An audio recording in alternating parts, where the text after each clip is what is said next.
कभी प्यासे को पानी पिलाया नहीं, बाद अमृत पिलाने से क्या फायदा। कभी प्यासे को पानी पिलाया नहीं, बाद अमृत पिलाने से क्या फायदा। कभी प्यासे को पानी पिलाया नहीं, बाद अमृत पिलाने से क्या फायदा।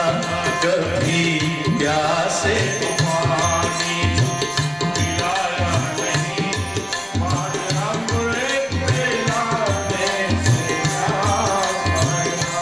कभी गिरते हुए को उठाया नहीं, कभी गिरते हुए को उठाया नहीं, बाद आंसू बहाने से क्या फायदा। कभी गिरते हुए को उठाया नहीं, बाद आंसू बहाने से क्या फायदा।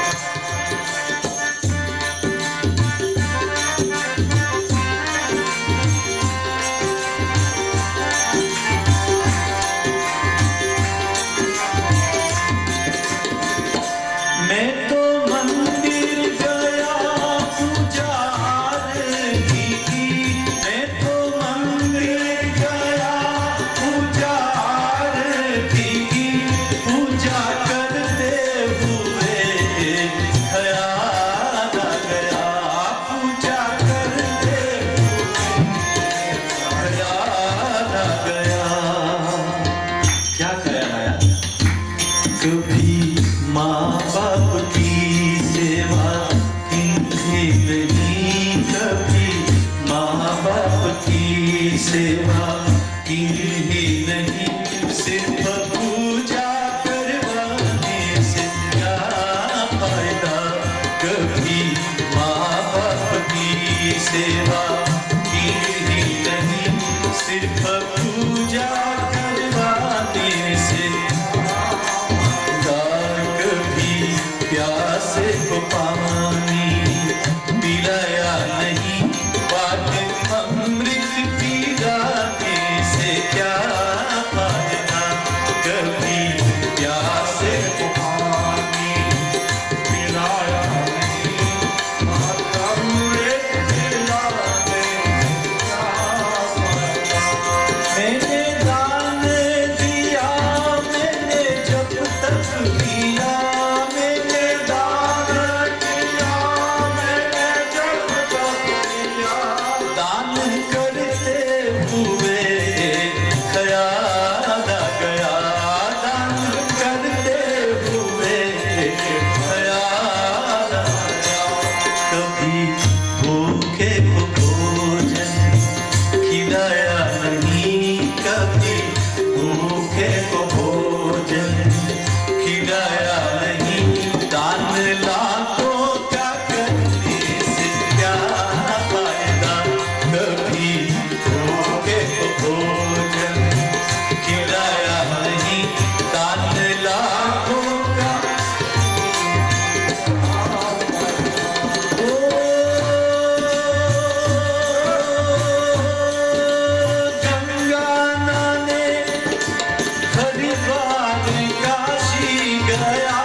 सजनो, तन को धोया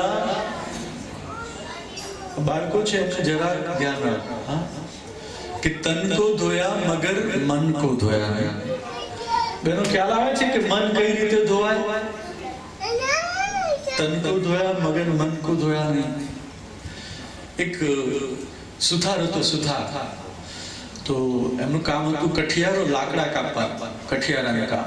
એટલે જંગલમાં એને કોન્ટ્રાક્ટ લીધો કે ભાઈ 50 ઝાડવા કાપી નાખવાના. એટલે કુહાડી લઈને પહેલે દિવસે 15-20 ઝાડવા કાપ્યા, બીજે દિવસે કંઈક 10 કપાયા, અને ત્રીજે દિવસે સવારના ઝાડ કાપતો હતો તો તમારા જેવો સજ્જન નીકળ્યો. એને પૂછ્યું કે ભાઈ કેટલા ઝાડવા કાપ્યા? તો કે પહેલે દિવસે તો 20 મેં કાપી નાખ્યા, બીજે દિવસે 15 કપાય, અને આજે તો બહુ નથી કપાતા. તો કે કેમ? તો કે શી ખબર, ઓલો જે મુસાફર હતો એને કીધું કઠિયારાને કે જેનાથી તું કાપસ કુહાડો, એની ધાર છે એને ક્યારે કાઢી પાછી ફરી વખત? તો કે ધાર કાઢવાનો મને સમય નથી. ધાર 5 મિનિટ કાઢવી છે કારણ કે કુહાડાની ધાર મોટી થઈ ગઈ છે. આપણે શું થાય છે કે સવારમાં ઉઠીએ ત્યારથી આપણો ધંધામાં, બિઝનેસમાં કેટલી જાતના ટેન્શનો, કેટલી જાતના સ્ટ્રેસ મગજમાં હોય. આજે એટલું કરી નાખવાનું, આટલું કરી નાખવાનું છે, અહીંયા ભાઈને મળવાનું છે, અહીંયા આમ કરવાનું છે, કેટલી બધી આપણે મનની ધારો કાઢ્યા જ કરીએ છીએ. તેથી મન છે ને જરા ધારથી બુઠ્ઠું થઈ જાય. પણ એ મનને ધાર કઈ રીતે ચડે? તો ભજન છે. હા, મન છે ને એનો ખોરાક, આપણું શરીર છે એનો ખોરાક આપણે અનાજ ખાઈએ એનાથી, પણ આપણું મન છે એનો આહાર તો ભજન છે. એટલે જ્યારે મંદિરમાં આવીએ કે કંઈ ભજન ગાઈએ તો આપણું મન શાંત થઈ જાય અને આપણી ધાર છે એકદમ ક્લિયર થાય, કે શાંત થઈ જાય મન. એટલે કવિ અહીંયા પણ આ જ વાત કરી કે તન કો ધોયા મગર મન કો ધોયા નહીં. तो फिर तन को धोया, फिर मगन मन को धोया नहीं, तो कि फिर तो कि गंगा नहा से भी क्या फायदा, गंगा नहाने से भी क्या फायदा. सुनिए, तन को धोया मगर मन को धोया नहीं, तन को धोया मगर मन को धोया नहीं, फिर गंगा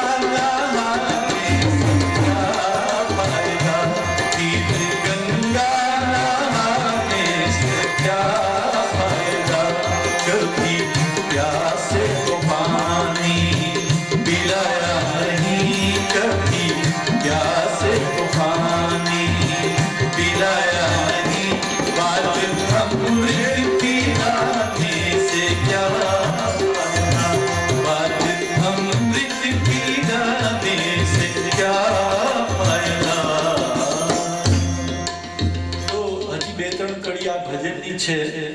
પણ સજ્જનો અમારે બીજા તમને ઘણા ભજન નવા સંભળાવવા છે, એટલે હવે આગળ જાઉં છું. હા, આ બસ સરસ ભજન છે. અને છેલ્લે કે માતા પિતા કે ચરણો में 4 धाम है. મેં તમને પહેલા જ કહ્યું કે ભગવાન કરતા પણ એમનું સ્થાન છે પહેલું. અને મા બાપ વિશે ઘણી વાતો છે, એટલો આપણી પાસે સમય નથી. પણ યક્ષ અને યુધિષ્ઠિર એમનો સંવાદ છે, યુધિષ્ઠિર અને યક્ષનો. તો યુધિષ્ઠિરને યક્ષે સંવાદ કર્યો કે આ પૃથ્વી છે, પૃથ્વી એનાથી કોઈ મોટી વસ્તુ છે? પૃથ્વી કરતા પણ પૃથ્વી કેટલું બધું સહન કરે છે, સારું નરસું. ભક્ત લોકો પણ કામ કરે છે, સારા કામ કરે છે, બીજા લોકો પણ ન કરવાના કામ કરે છે પૃથ્વીની ઉપર, છતાં પૃથ્વી કોઈ દિવસ કંઈ બોલતી નથી. એનું વિશાળ. એટલે યક્ષ યુધિષ્ઠિરને પૂછે છે કે આ પૃથ્વી છે એમના કરતા કોઈ વિશાળ હૃદયનું કોઈ છે? એટલે તરત યુધિષ્ઠિર કહે હા, એનાથી પણ વિશાળ છે, એ માનવ હૃદય છે. હા બહેનો, પૃથ્વી કરતા પણ તમારું સ્થાન ઊંચું છે. અને બીજો પ્રશ્ન એ કરે છે યક્ષ કે આકાશ આટલું બધું વિશાળ છે, આકાશથી કોઈ મોટું વિશાળ છે? ત્યારે યુધિષ્ઠિર હા, કે આકાશથી પણ જેનું હૃદય મોટું છે એ પિતા છે. એ પિતા છે.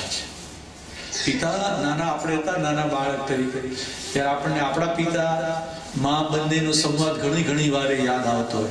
એટલે બાળક માટે માં અને પિતા બંનેની જરૂર છે.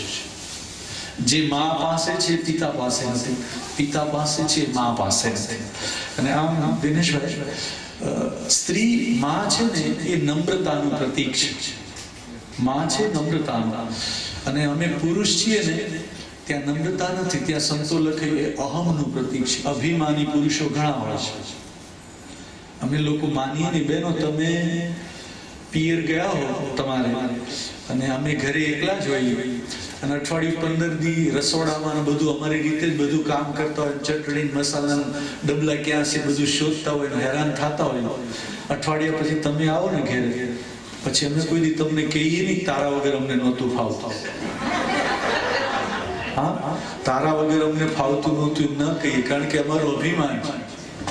તો સંતોએ એવું પણ લખ્યું, પણ બધા અભિમાની પુરુષો નથી હોતા. અહીંયા ઘણા બધા પુરુષો પણ વિનમ્ર હોય છે, કારણ કે અહીંયા બહેનોનો સંવાદ જે છે એ બેલેન્સ કરવું પડે. હા, આદેશ પ્રમાણે. તો હવે તમને એક સરસ મીરાબાઈનું ભજન, બહુ જાણીતું ભજન, એમને સંભળાવું છું. અને લખ્યું છે મીરાબાઈએ, પણ એને રાધા વિશે વાત કરી છે. લખ્યું છે મીરાબાઈ, વાત કોની કરી છે? રાધાની. અહીંયા અદ્ભુત મૂર્તિ છે રાધા કૃષ્ણની. જુઓ તમે, રાતે સૂઈએ ત્યારે જો આ મૂર્તિ યાદ આવે તો ઘણા બધા ખરાબ વિચારો આવ્યા છે. તો રાધા, એમને ભગવાન કૃષ્ણને મળવા જવું છે, પણ ઘણી બધી મુશ્કેલીઓ છે. तो कौन सी जो झंझट है वो भगवान को मिलने नहीं देती, वो बात मीराबाई ने इस भजन में बताया ना, कि मैं कैसे आऊं कन्हैया तेरी गोकुल नगरी, तो बड़ी दूर नगरी.